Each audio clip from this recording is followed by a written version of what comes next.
Deux modèles de fonctionnement dans l'exploitation d'une chaufferie bois.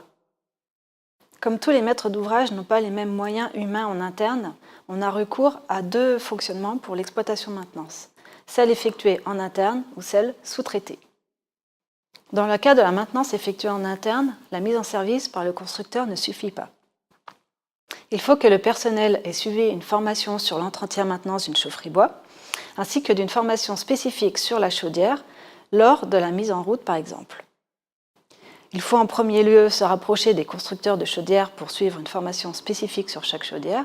En complément, d'autres organismes organisent des formations sur plusieurs jours, tels que le CIB, Atlan Bois, le Pôle Excellence Bois. Dans le cas de la maintenance sous-traitée, le prestataire est un exploitant. Il y a deux types de contrats. Le premier est un contrat simple qui reprend la liste des tâches à effectuer avec leur périodicité. Le deuxième reprend les principes du premier en y intégrant des objectifs de performance. Ces objectifs peuvent porter sur le rendement de la production de la chaudière bois, le taux de couverture par le bois en cas d'installation comportant une chaudière bois et une chaudière gaz ou fioul, le niveau de consommation maximum du bâtiment pour inciter l'exploitant à ajuster la régulation, la qualité de service, nombre de pannes, délai d'intervention, réunion d'information auprès des usagers, transparence des données. Ces objectifs s'accompagnent alors d'un intéressement et de pénalités.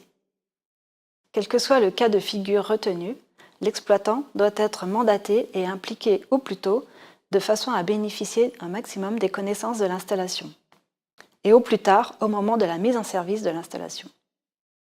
D'autre part, il doit y avoir une répartition claire des tâches à effectuer au sein des équipes de maîtrise d'œuvre ou entre celles-ci et l'exploitant. Qui est responsable de quoi?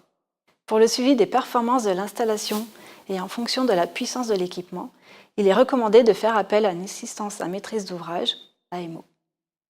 Par exemple, pour une chaudière de 400 kg dans le cadre d'un réseau de chaleur, ou voire plus pour une chaudière seule. L'assistance à maîtrise d'ouvrage tient un rôle important dans le processus d'exploitation d'une chaufferie.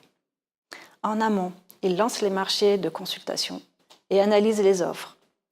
Puis, en phase d'exploitation, il assure les missions de suivi des indicateurs de performance avec rapport mensuel et annuel, contrôle des contrats fournisseurs, suivi des facturations aux abonnés dans le cadre d'un réseau de chaleur, suivi des subventions, réponse à l'enquête SNCU, Syndicat national des réseaux de chaleur, suivi des contrats P3, montant cohérent en lien avec les besoins du maître d'ouvrage, bilan économique, suivi des contrats et avenants, suivi des index pour la révision de prix dans les contrats.